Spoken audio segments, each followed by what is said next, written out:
This is the launch panel of the WoW HD Divx Edition enhanced plugin that you've purchased.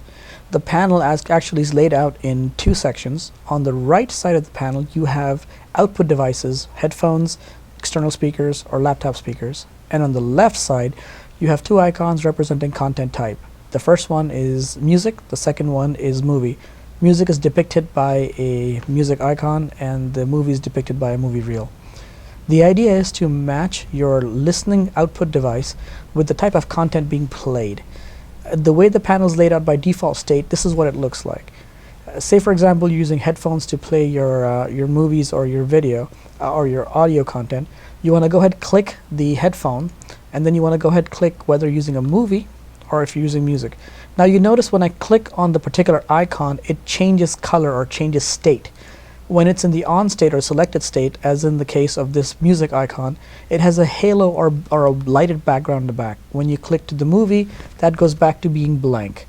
In the case of headphones, this was already selected, so you don't see much of a difference when I make changes to it. As an example, I'm going to switch down to the external speakers, and you'll see it go back to being black and white instead of having it colored in a halo glow.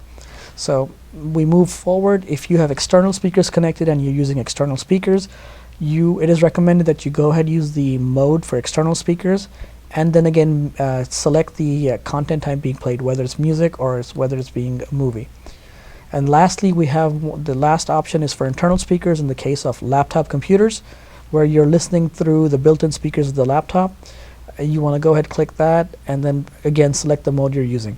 The reason these exist is all these particular these three device types have different characteristics that allow you to get the optimum listening experience, and these settings are actually tuned for you based on the device. For users who are more purists and they want more control on their device, we have the advanced panel available for them to customize each listening mode.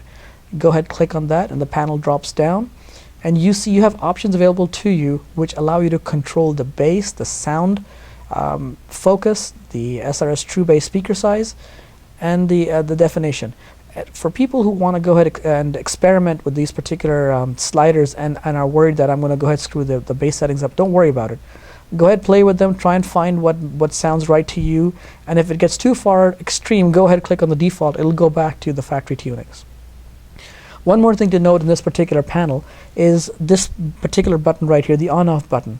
In the off state, when this panel is just active but no sound processing is being applied, the button looks grayish blue.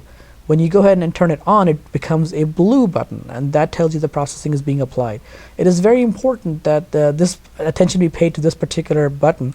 Obviously, if it's turned off, anything we do here or not will have no effect whatsoever. Only once the button is clicked to be turned on is processing applied to the product.